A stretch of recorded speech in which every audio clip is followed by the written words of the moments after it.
Henry, we're in Jersey. Now, you're a big Hollywood actor now, and not everyone, yes, you are, not every one of those comes back to their hometown, to their home island, like you are, year after year, to help a charity like Doral. So why? Why? Well, Durrell's always been close to my heart. I remember coming to the zoo when I was a boy, and I've got lots of fond memories from here. And so for me to have an opportunity to come back to relive those memories as well as do something charitable, it's fantastic. Why Durrell Conservation Trust in particular then? Because they do incredible work with endangered animals, don't they? So why is that so important to you? Why is it important to me? Again, it's part of the childhood memories, and I've always loved animals. I've always been watching animal documentaries. It was always a thing of mine. It was always the animal documentary which went on first. And if I'm ever bored and scrolling through TV, I'm always going to the documentary section, like to look at whatever animals I can find on there. And Doral, they're particularly good because they are unique in the sense that they have a fourfold program. They have all the stuff they do for conservation programs in the wild, which are very successful. They also have an academy to increase the ability and knowledge of the conservationists who are already working, or new conservationists. They have the zoo here, Jersey Zoo, which is incredible in a great way of perfecting endangered animal husbandry. It's a great training center as well.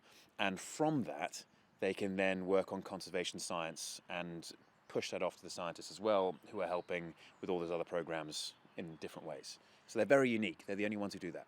Yeah, and you mentioned some of those programs there. I mean, do you want to get involved in some of those other ones? Because they work in places like Madagascar, all sorts of places. I think you have been involved before. No, I would very much love to go to those places. It's a larger undertaking than, say, coming here for a run and raising awareness. And it's something which I would really enjoy doing. But if I'm going to do it, I want to do it properly. And I want to make sure that it's something which helps raise awareness at the same time. I can't just disappear off for a year and work on a program out in the wild, because then I'm not working on raising awareness. And if I can do both, if I can both make it a public thing while doing my, getting my hands dirty piece as well, then great. But that takes some planning. And is it, raising awareness? Are you aware that the fact that you have been so successful, you don't like me saying that, but you've been so successful, that gives you a platform to show off the work that Doral does? And are you very aware of that? Yes, very much so. As soon as there's certain large roles that I've played, which has brought me more into the limelight and more in the public eye, you realise that you have a voice, and it's a responsibility as well as something which is very enjoyable and I consider very fortunate. But yeah, I have a voice now, so I should use it for utilising change in a positive way. With Jersey, it's a very unique place. I worked here for years, so I know that it's. Do you find that you could sort of walk down the high street and you're not too bothered here? It's very different like that. Yes and no. I think weekends like this, obviously everyone knows I'm coming back, so it's everyone's excited to say hi and Jersey boy done good kind of thing. I do love it, but there's also that feeling of protectiveness. When I was out here last time, I remember some people came running up for a photograph, and another chap walking down the street went, leave him alone, he's at home, he just wants to have a good time. And it was that lovely balance of people going, we're so excited to see you, and at the same time going, oh no, but you're home, so we want it to feel like home for you. And it does feel that way, and it's a real pleasure. And I mean, what do you do when you're in Jersey?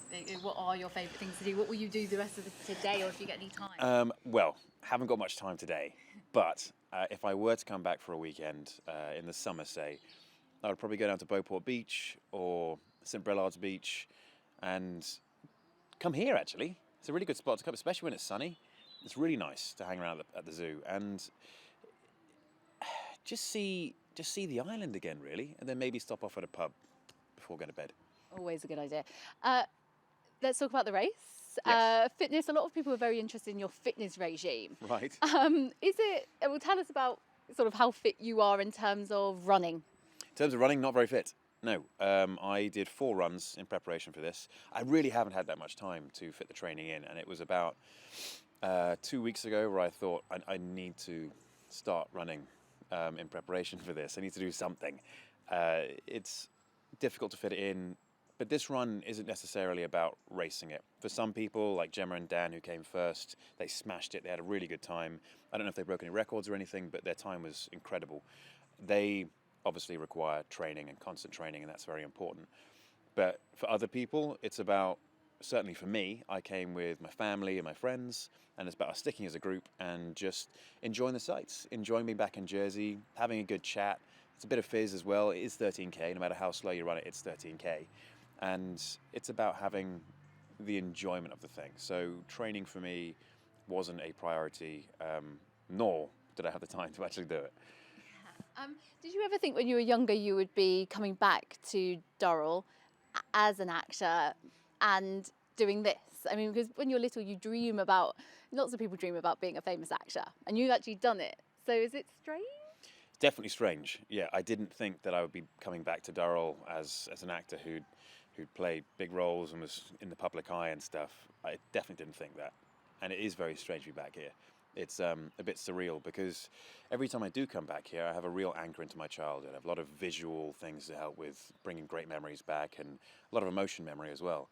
And then you realise that, you know, people are excited to see you and they want your autograph and your photos and everything. And that's definitely, it's definitely a weird one. Yeah. Does it feel I'm real? very appreciative. I'm very appreciative of it. I'm very flattered, but it's a weird one. And no, it doesn't feel real. I forget often when I come back here that it's not just to hang out with my family and have a good time. It's actually there's a thing to do, and it's important, very much so. And I'm glad to be here doing that. And you do a good job, if I may say. Thank But you. would you like to see the government do anything more? I mean, we saw recently in the news nationally about the Right. the last male white rhino, northern. Yeah. So, I mean, is that something that you'd like to see the government do more about, or is there any other aspect of things like? I don't think it's quite so simple. The thing about like implementing new laws and everything, that's going to affect a very small part of what poaching is, because poaching's illegal, and people are breaking the laws to do this thing. I think there's a larger issue at hand which needs to be dealt with, and that's not simple. Otherwise, we would have done it already. So there's a lot of people out there working very hard, anti-poachers and everything, and groups of people trying to protect these rhinos or whatever endangered animals they are, especially the big game animals, or those with ivory in particular. And there's no easy fix. It's going to take a lot, but the more awareness we raise for it, the more people who will then stand up and pay attention, and maybe that will reduce the reasons for this illegal trade in other parts of the world which are still supporting poaching because they think that grinding down a rhino horn is going to give them some sort of medicinal benefit. Yeah.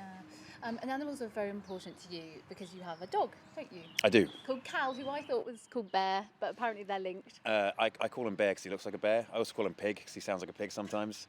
But his name is Cal. His official name is Cal. And I love him dearly. He's very much like he's my best mate. He's my companion. He's been by my side now for 4.5 years, and there's nothing better than having that love. I've been through a lot, and you go through a lot as an actor, constantly traveling, constantly moving about the place, and to have that friendly face every time I get home, or every time I walk into my trailer at work, whatever it is it's a real blessing, because sometimes this job can really take it out of you, and it's nice to have an animal there who's going to do nothing but give. Yeah, because you have to sort of travel the world, and sometimes the reality of what you do isn't as glamorous as what people think. So, yeah. Is it nice then, like you say, to have that smiley little furry face? It's absolutely amazing, and yeah, sometimes it's not as glamorous, and even if it is looking glamorous, it's often a lot of hard work, but it's still amazing. Don't get me wrong, it's an amazing lifestyle. It's enormous fun. I get to travel and see the world, and get to tell stories and basically play dress up. And even though it is hard work, yeah, having Cal there has made it a lot easier and a lot more enjoyable.